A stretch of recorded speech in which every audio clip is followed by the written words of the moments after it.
ಸ್ನೇಹಿತರೆ ನಮಸ್ತೆ, ನಿಮಗೆಲ್ಲ ಮತ್ತೊಮ್ಮೆ ಅಗ್ಗಿ ನ್ಯೂಸ್ಗೆ ಸ್ವಾಗತ. ನೀವು ನೋಡ್ತಿರೋ ದೃಶ್ಯಗಳು ಯಾದಗಿರಿ ನಗರದ ಭೀಮಾ ನದಿಯ ದೃಶ್ಯಗಳು. ಈ ದೃಶ್ಯಗಳು ಪದೇ ಪದೇ ಯಾಕೆ ತೋರಿಸ್ತಾ ಇದ್ದೀನಿ ಅಂತಂದರೆ ನೋಡಿ, ಇದು ಅತ್ಯಂತ ಹಳೆಯದಾದ ಬ್ರಿಡ್ಜ್. ಇದು ಈ ಬ್ರಿಡ್ಜ್ನಲ್ಲಿ ಗಿಡಗಳು ಬೆಳೆದು ಯಾವ ರೀತಿ ಬೆಳೆದಿದ್ದಾವೆ ಅಂತ ನೀವು ನೋಡ್ತಾ ಇದ್ದೀರ ದೃಶ್ಯಗಳಲ್ಲಿ.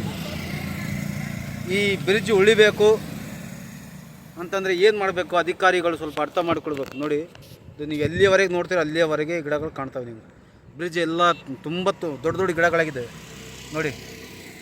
ಈ ಸುದ್ದಿಯ ಪ್ರಾಯೋಜಕರು MOS electronics. TV, fridge, air cooler, washing machine, LED TV, grinder ಸೇರಿದಂತೆ ಮನೆಯಲ್ಲಿ ಬಳಕೆಯಾಗುವ ಎಲ್ಲ ತರಹದ ಸಾಮಾನುಗಳು, ಎಲ್ಲ multi brand products Bajaj EMI ಕಂತುಗಳಲ್ಲಿ ಸಿಗುತ್ತವೆ. ಎಲ್ಲ ರೀತಿಯ ಕ್ರೆಡಿಟ್ ಕಾರ್ಡ್ ಮತ್ತು ಡೆಬಿಟ್ ಕಾರ್ಡ್ಗಳನ್ನು ಇಲ್ಲಿ ಸ್ವೀಕರಿಸಲಾಗುತ್ತದೆ. ಹಿಂದೆ ಭೇಟಿ ನೀಡಿ. ನಾಮ್ complex, Gandhi Chowk, main road, Yadagiri. Mobile ಸಂಖ್ಯೆ 9035611992. ಇನ್ನೇನು ತೋರಿಸ್ಬೇಕು ಇವರಿಗೆ, ಅಧಿಕಾರಿಗಳಿಗೆ. ಆದರೆ ಇದೇ ತರಹ ಬ್ರಿಡ್ಜ್ ಕಟ್ಟಬೇಕಂತಂದರೆ ಕೋಟ್ಯಾನುಗಟ್ಟಲೆ ರೂಪಾಯಿ ಬೇಕಾಗುತ್ತೆ.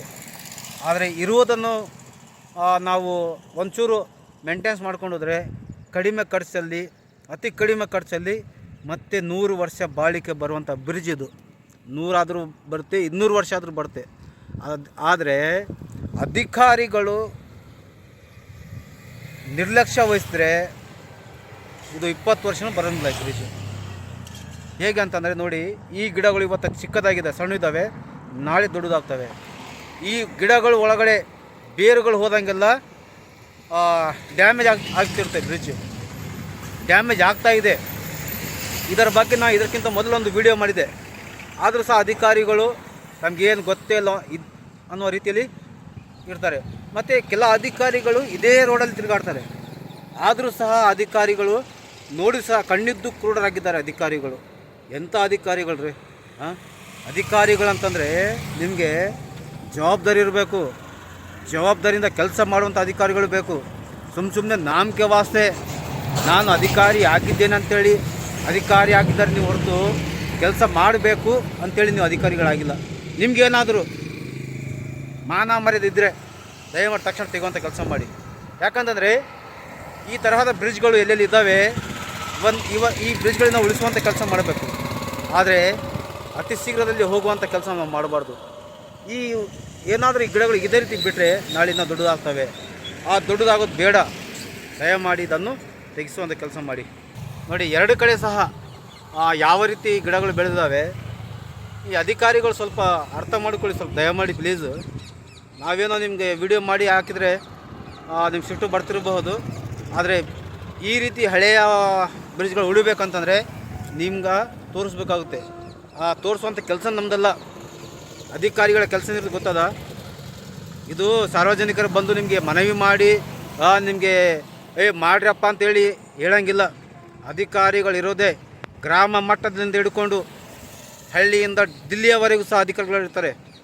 ಗ್ರಾಮ ಮಟ್ಟದಲ್ಲಿ PDO ಅಂತ ಇರ್ತಾರೆ, ಸೆಕ್ರೆಟರಿ ಅಂತ ಇರ್ತಾರೆ. ಯಾಕೆ ಇರ್ತಾರೆ ಅಂತಂದರೆ ಹಳ್ಳಿಗಳಲ್ಲಿ ಸಹ ಯಾವುದೇ ಸಮಸ್ಯೆ ಆದರೆ ಅವ್ರು ನೋಡಬೇಕು, ಸರಿಪಡಿಸುವಂಥ ಕೆಲಸ ಮಾಡಬೇಕಂತ ಅಧಿಕಾರಿಗಳಿರ್ತಾರೆ. ಆದರೆ ಇವತ್ತು ಹೆಂಗಾಗಿದೆ ಅಂತಂದರೆ ಅಧಿಕಾರಿಗಳು ಹೋಗಿ ಮನವಿ ಕೊಡಬೇಕು, ಈ ರೀತಿ ಅಂತ ಹೇಳಬೇಕು, ಆವಾಗ ನೋಡಮ್ಮ ಅಂತ ಹೇಳ್ತಾರೆ. ಈ ರೀತಿ ಅಧಿಕಾರಿಗಳಿದ್ರೆ ಹೇಗೆ? ಇದಲ್ಲ ಇದು ಪದ್ಧತಿ. ನೋಡಿ, ಇಲ್ಲಿ ನಾನು ತೋರಿಸ್ತೇನೆ.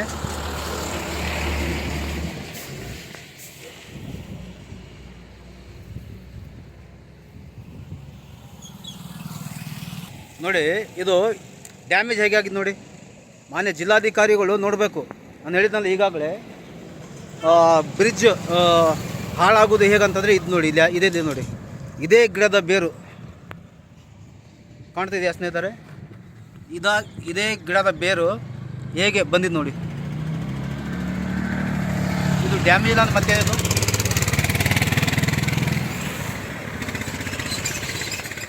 ನೋಡಿ ಹೇಗಾಗಿದ್ದು ನೋಡಿ. ಇದು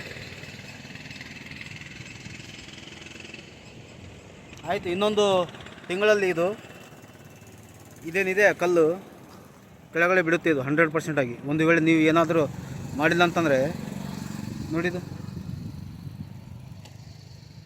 ನೋಡಿ ಈ ಕಡೆ ಡ್ಯಾಮೇಜ್ ಆಗಿದೆ, ಈ ಕಡೆ ಗಿಡ ಇದು, ಈ ಗಿಡದೇ ಬೇರದು.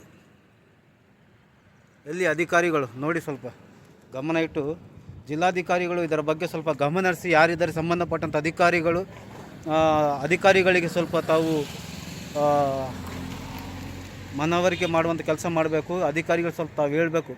ಯಾಕಂತಂದರೆ ಇದು ನಾಳೆ ಬಿದ್ದರೆ, ಈ ಕಲ್ಲುಗಳು ಏನಾದರೂ ಬಿದ್ದೋದ್ರೆ ಮತ್ತು ಈ ಅಧಿಕಾರಿಗಳಿಗೆ ಮತ್ತು ಈ ಜನಪ್ರತಿನಿಧಿಗಳಿಗೆ ಈ 4 ಕಲ್ಲು ಹಿಡಿದಕ್ಕೂ ಆಗೋದಿಲ್ಲ ನಿಮಗೆ.